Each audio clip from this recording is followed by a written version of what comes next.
खेती अगर मुनाफे का इतना बड़ा धंधा है तो ये सभी किसानों के लिए होना चाहिए। देश के सामने ये बात साफ होनी चाहिए, आखिर क्यों किसानों के लिए खेती मजबूरी बन गई, लेकिन कुछ लोग अपनी करोड़ों की कमाई को खेती से हुई कमाई बता रहे हैं। मेरे देश की धरती,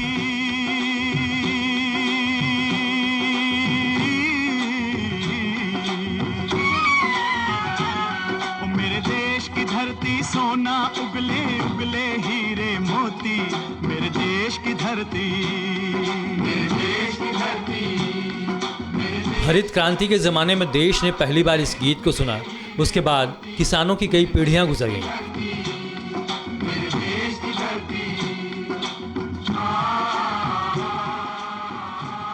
देश की धरती अगर सच में सोना हीरा मोती उगल रही होती तो भारत में हर आदमी किसान बनना चाहता, लेकिन आज देश में कोई खेती नहीं करना चाहता। खेती कोई सिक्योर है नहीं, खेती बाड़ी कौन करेगा, तो स्ट्रगल बहुत है इसमें। खेती बाड़ी नहीं करनी है, खेती में तो कुछ अब ज्यादा हो नहीं रहा। नहीं किसान तो नहीं बनाएंगे। 10-20 हजार का नौकरी कर लेगा मंजूर है, खेती में नहीं लाना। पर हम लोग नहीं चाहते हैं कि मेरा बाल बच्चा खेती करे, सोचते ही नहीं कि कभी किसान बनाए अपने बेटे को। लेकिन तस्वीर का दूसरा रुख इससे अलग है। हमारे देश में कुछ किसान ऐसे भी हैं जो करोड़पति या इससे भी कहीं ज़्यादा अमीर हैं। ये और बात है कि देश को वो ना तो अपना नाम बताते हैं और ना ही वो फार्मूला जिससे इन गुप्त किसानों की खेती लगातार धुआंधार मुनाफे का आधार बनी हुई है।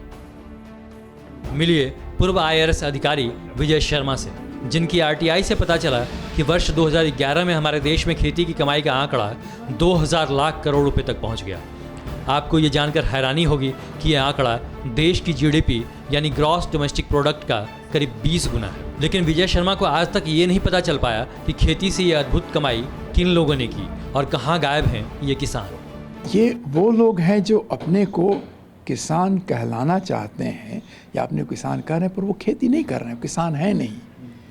जैसे मैं नौकरी करता हूँ, मेरी कुछ ज़मीन है, मैंने एक फार्म हाउस खरीद लिया है 2 एकड़ का गुड़गांव में या दिल्ली के बॉर्डर पे, और हम उससे 200 करोड़ इनकम आए अगर एग्रीकल्चर इनकम दिखा रहे हैं तो इट इज़ बीइंग एक्सेप्टेड। तो ये बहुत ज़्यादा ध्यान देने की ज़रूरत है। It's one of the areas जहाँ की ब्लैक मनी लॉन्डर किया जा रहा है। आगे बढ़ने से पहले आपको एक और आंकड़ा दिखाते हैं। आखिर हमारे देश में एक किसान कितना कमाता है। अलग अलग क्षेत्रों में जानकारी इकट्ठा करके हमने एक औसत निकाला तो पता चला कि हमारे देश का साधारण किसान महीने में करीब 6000 रुपये ही कमा पाता है। रेहड़ी पर चाट बेचने वाला 10 से 12 हज़ार रुपये की कमाई कर लेता है। एक छोटी दुकान बेचकर चाय बेचने वाला करीब 15 से 20 हज़ार रुपये की कमाई कर लेता है, जबकि इलेक्ट्रिक रिक्शा चलाने वाले की मासिक आमदनी 15 से 20 हज़ार रुपये तक होती है। ये सभी लोग किसान से ज़्यादा कमा लेते हैं, जबकि किसान को मेहनत और लागत दोनों मोर्चों पर ज़्यादा जोर लगाना पड़ता है। हमारा सवाल ये है कि जब खेती से कमाई है ही नहीं तो फिर ये कौन लोग हैं जो खेती से करोड़ों रुपए कमा रहे हैं और उन्हें इसके बदले में टैक्स भी नहीं देना पड़ रहा है। 2006-07 से 2014-15 के बीच इसी देश में 2746 लोगों ने 1 करोड़ रुपए से ज़्यादा खेती से कमाई दिखाई। देखिए, भारत सरकार का जो इनकम टैक्स कानून है उसमें एक प्रोविजन है कि एग्रीकल्चर इनकम पे टैक्स नहीं लगेगा। बहुत सारे लोग इसका मिसयूज करते हैं, जिसमें बड़े किसान हैं, नॉन एग्रीकल्चर लोग हैं जिन्होंने जमीनें खरीद रखी हैं, एग्रीकल्चर लैंड, चाहे वो फिल्म स्टार हैं, इंडस्ट्रियलिस्ट हैं, अधिकारी हैं और कोई लोग हैं। बहुत ऐसे लोग हैं जो अपनी इनकम को एग्रीकल्चर इनकम दिखा के छुपाते हैं। नाबार्ड की एक रिसर्च के मुताबिक उत्तर प्रदेश का किसान महीने में 6,668 रुपये कमा पाता है।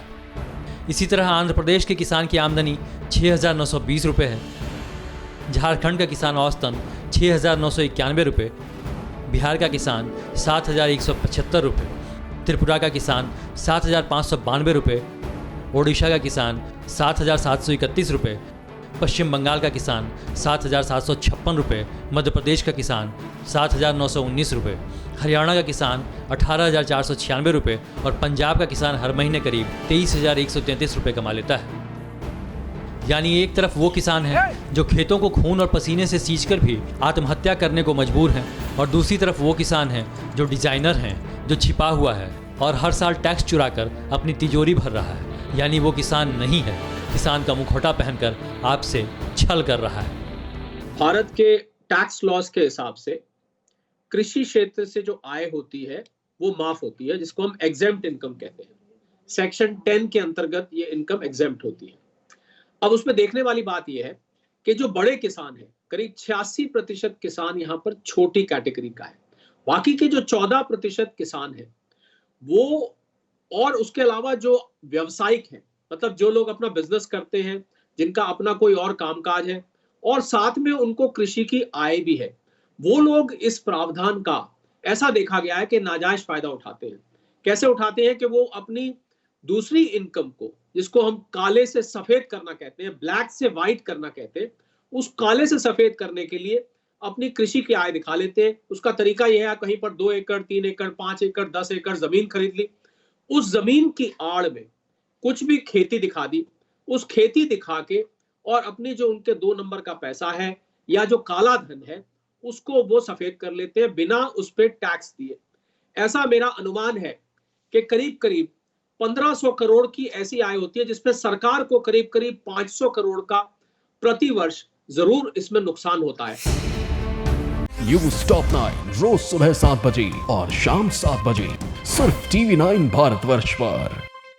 अड़ी सोमवार से शुक्रवार शाम 6 बजे सिर्फ TV9 भारतवर्ष पर।